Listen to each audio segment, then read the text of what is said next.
নমস্কাৰ বন্ধুসকল, আপোনালোকৰ অনুৰোধৰ প্ৰতি সন্মান জনাই উত্তৰ কোৰিয়াৰ শাসক কিম জং উনৰ বিষয়ে এই ভিডিঅ'টো প্ৰস্তুত কৰি আপোনালোকলৈ আগবঢ়ালো।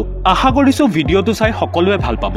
উত্তৰ কোৰিয়াৰ সুপ্ৰিম লিডাৰ কিম জং উনে যেতিয়া আন দেশলৈ ভ্ৰমণ কৰিবলৈ যায় তেতিয়া তেওঁ নিজৰ এখন গোপন ট্ৰেইনতহে যাত্ৰা কৰে। এই ট্ৰেইনখন কোনো সাধাৰণ ট্ৰেইন নহয়, এইখন হৈছে এখন চলন্ত দুৰ্গ। বহুতে আকৌ এই ট্ৰেইনখনক চলন্ত 5 ষ্টাৰ হোটেল বুলিও কয়।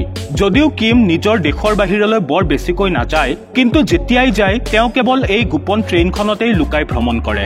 অফিচিয়েলি এই ট্ৰেইনখনৰ নাম টায়াংগো, কিন্তু সমগ্ৰ বিশ্বই ইয়াক মুভিং ফৰ্ট্ৰেছ বুলিহে চিনি পায়। আজব আৰু অদ্ভুত শাসনৰ বাবে কিমৰ আছে অসংখ্য শত্ৰু, যিয়ে অনবৰতে তেওঁক হত্যা কৰাৰ ষড়যন্ত্ৰ কৰি থাকে। আজিৰ এই ভিডিঅ'টোত আমি জানিম যে কিদৰে এই টায়াংগোই কিমক তেওঁৰ প্ৰাণৰ ভাবুকিৰ পৰা নিৰাপত্তা প্ৰদান কৰে। এডিচি নলেজ হাবৰ আন এটি নতুন খণ্ডলৈ মই আকাশদ্বীপ চৌধুৰীয়ে আপোনালোক আটাইকে স্বাগতম জনাইছো। যেতিয়াৰে পৰাই কিম জং উন উত্তৰ কোৰিয়াৰ ৰাষ্ট্ৰপতি হিচাপে নিৰ্বাচিত হৈছে তেতিয়াৰে পৰা আজিলৈ কিমে মাত্ৰ 10খন দেশহে ভ্ৰমণ কৰিছে, যাৰ ভিতৰত বেছিকৈ গৈছে চীন আৰু ৰাছিয়ালৈ। আৰু এই দেশসমূহত ভ্ৰমণ কৰাৰ বাবে কিমে প্লেইনৰ পৰিৱৰ্তে এই চলন্ত দুৰ্গকেই বাছনি কৰে। তেওঁৰ এই ট্ৰেইনখনক অন্য দুখন ট্ৰেইনে গাইড কৰে। এখন ট্ৰেইন ইয়াৰ আগত থাকে, যাতে কিবা সমস্যা হলে কিম যেন সুৰক্ষিত হৈ থাকে। আৰু সেই ট্ৰেইনখনে যিকোনো দুৰ্ঘটনা আগতে সন্মুখীন হয়, যেনে ট্ৰেকৰ ওপৰত বিস্ফোৰক বোমাৰ উপস্থিতি অথবা ট্ৰেকৰ আশে-পাশে সন্দেহজনক কিবা ঘটা। কিম জং উনে যেতিয়া ৰেলেৰে যাত্ৰা কৰে তেতিয়া ট্ৰেকৰ আশে-পাশে জনসাধাৰণৰ চলাচল সম্পূৰ্ণ নিষিদ্ধ কৰি দিয়া হয়, যদিও ভিতৰত বহি থকা কামাণ্ডোসকলে সূক্ষ্মভাৱে সকলো বস্তুৰ ওপৰতেই নজৰ ৰাখে। আৰু দ্বিতীয় ট্ৰেইনখন পিছফালে থাকে। এই ট্ৰেইনখন অস্ত্ৰ-শস্ত্ৰ আৰু আৰ্মি কামাণ্ডৰে সুসজ্জিত হৈ থাকে। তেওঁলোকৰ কাম হ'ল যিকোনো বিপদজনক পৰিস্থিতিত সুপ্ৰিম লিডাৰৰ প্ৰাণ ৰক্ষা কৰা। ইয়াৰ উপৰিও এই যাত্ৰাত এখন অস্ত্ৰসজ্জিত হেলিকপ্টাৰে ওপৰেদি ট্ৰেইনখনক ফ'ল' কৰি কৰি উৰি থাকে। যদি কেনেবাকৈ এই নিশ্চিদ্ৰ নিৰাপত্তাসমূহ ফেইল হয় তেনেহলে ওচৰে পাজৰে থকা এয়াৰপৰ্টসমূহত ফাইটাৰ জেট সাজু হৈ থাকে। উদ্দেশ্য কেৱল এটাই, যিকোনো মূল্যৰ বিনিময়ত তেওঁলোকৰ সুপ্ৰিম লিডাৰক সুৰক্ষা প্ৰদান কৰা। ট্ৰেইনখনৰ কথা ক'বলৈ গ'লে ইয়াৰ আটাইবোৰ খিৰিকী বুলেট প্ৰুফ আৰু ইয়াৰ ওপৰৰ আৰু তলৰ অংশ ৰেইনফৰ্চ ষ্টীলেৰে নিৰ্মিত। সেইবাবে কিবা বিস্ফোৰণ হলেও ভিতৰত সহজে কোনো ক্ষয় ক্ষতি নহয়। ট্ৰেইনখনৰ ভিন্ন ভিন্ন দবাত ভিন্ন ভিন্ন অস্ত্ৰ-শস্ত্ৰ লৈ যোৱা হয়।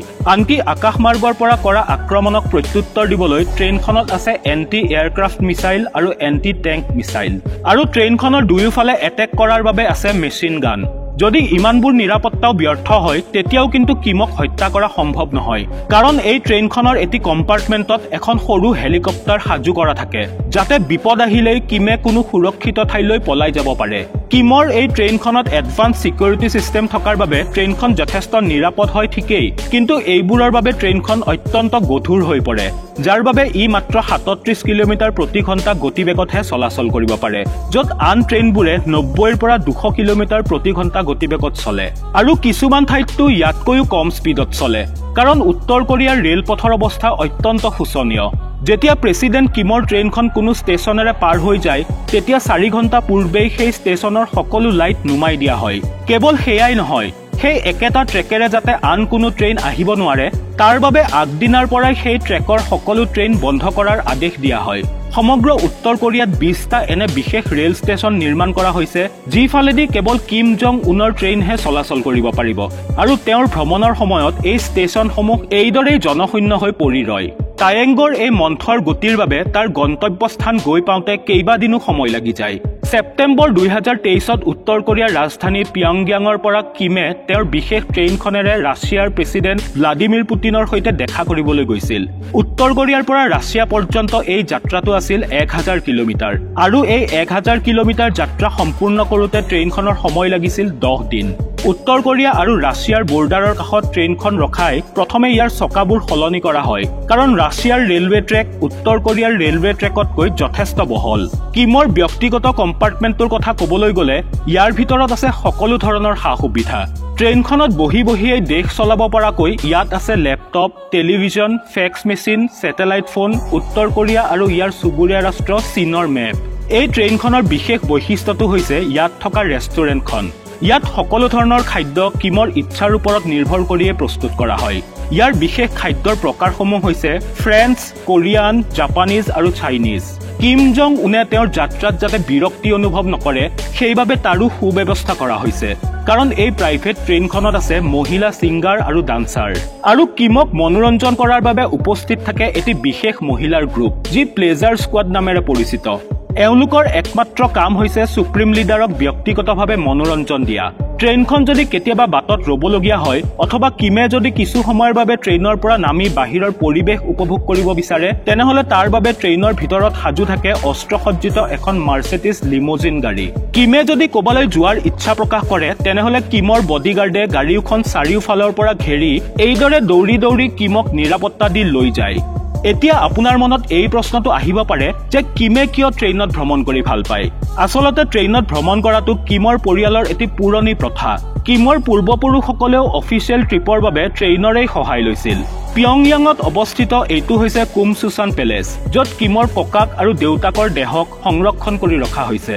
তাৰে কাষতে ট্ৰেইনৰ এখন ফটো ৰখা হৈছে আৰু যিসমূহ ঠাইলৈ তেওঁলোকে ভ্ৰমণ কৰিছিল তাৰো এখন মেপ অংকন কৰি ৰখা হৈছে ইয়াৰ পৰাই বুজা যায় যে কিমৰ পৰিয়ালে ট্ৰেইনত ভ্ৰমণ কৰি কিমান ভাল পায় মানুহে কোৱা মতে বিমানত ভ্ৰমণ কৰি কিমে খুব ভয় খায় সেইবাবেই তেওঁ ট্ৰেইনত ভ্ৰমণ কৰা আৰম্ভ কৰে 2011 চনত কিম জং উনে উত্তৰ কোৰিয়াৰ পৰা মস্কো পৰ্যন্ত ট্ৰেইনতেই যাত্ৰা কৰে গন্তব্যস্থান গৈ পাওঁতে প্ৰায় 1 মাহ সময় লাগিছিল এই বিশেষ ট্ৰেইনখনৰ গোপন কথাবোৰৰ বিষয়ে বিশ্ববাসীয়ে হয়তো একোৱেই গম নাপালে হয় কিন্তু এই ট্ৰেইনখনত এজন ৰাছিয়ান বিষয়া কনষ্টান্টিন পুলিকোভাস্কিয়েও যাত্ৰা কৰিছিল এই ট্ৰেইনৰ যাত্ৰাৰ পাছত তেওঁ এখন কিতাপ লিখিছিল য'ত সেই ট্ৰেইনখনৰ সকলো ধৰণৰ বৈশিষ্ট্য সিকিউৰিটি সিস্টেম আৰু মনোৰঞ্জনৰ বিষয়ে তেওঁ উল্লেখ কৰিছিল এই কিতাপখন প্ৰকাশ পোৱাৰ আগতে কোনেও নাজানিছিল যে উত্তৰ কোৰিয়াৰ এই ৰাজকীয় ট্ৰেইনখন ভিতৰৰ পৰা দেখাত কেনে 2004 চনত কিম জং উনৰ দেউতাক কিম জং ইলে টাংচাং ষ্টেচনৰ পৰা ট্ৰেইনেৰে যাত্ৰা আৰম্ভ কৰে এই ষ্টেচনটো উত্তৰ কোৰিয়া আৰু চীনৰ বৰ্ডাৰৰ কাষতে অৱস্থিত